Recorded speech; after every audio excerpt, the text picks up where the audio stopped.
A major change is coming to higher education in the United States, and it could impact millions of students.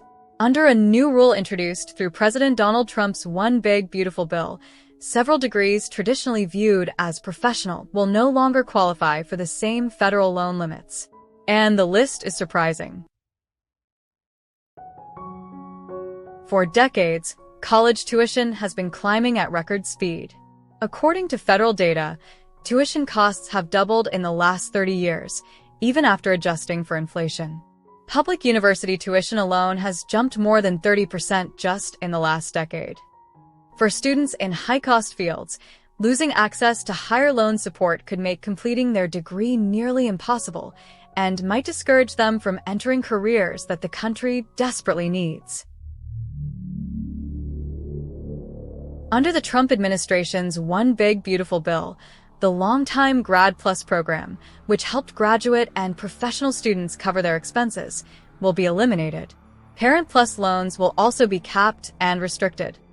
In its place, a new repayment assistance plan, or RAP, will set strict limits on how much students can borrow. Graduate students will be limited to $20,500 per year, and those enrolled in degrees classified as professional will be allowed a maximum of $50,000 per year. But here's the controversy.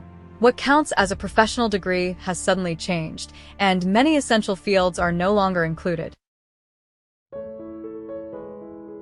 Despite being high-demand careers, several well-established fields have been removed from the professional category. These include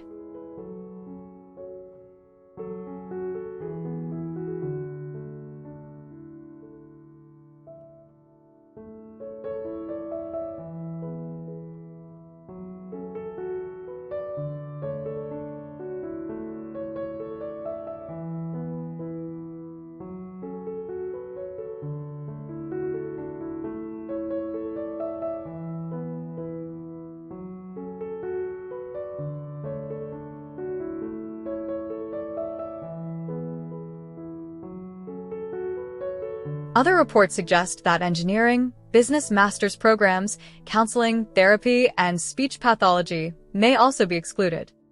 Critics say these changes will hit the healthcare and education sectors the hardest, sectors already struggling with staffing shortages. The backlash has been swift. Many nursing organizations warned that this reclassification could worsen national shortages, making it harder for future nurses to afford their training. Others argue the policy disproportionately impacts fields dominated by women, including healthcare, counseling, and social work. Experts in education and public policy say the definitions simply don't make sense. If nursing, physical therapy, and audiology aren't considered professional degrees, then what is? One advocacy group said the move disregards decades of progress and undermines the very professions that provide direct care to millions of Americans. Some analysts believe the goal of the policy is not to redefine professionalism, but to reduce government exposure to loans that may never be repaid. They point out that fields with lower average salaries were more likely to be excluded.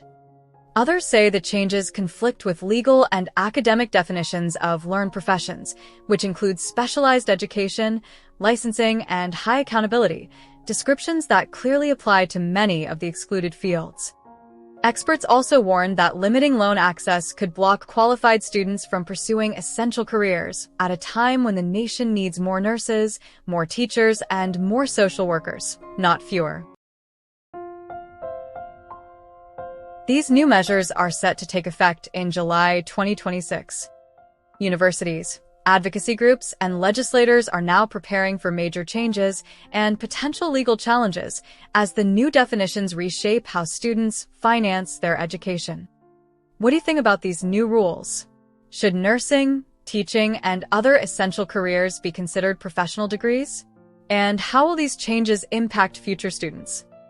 Share your thoughts in the comments, and be sure to subscribe for more updates on education policy and national issues.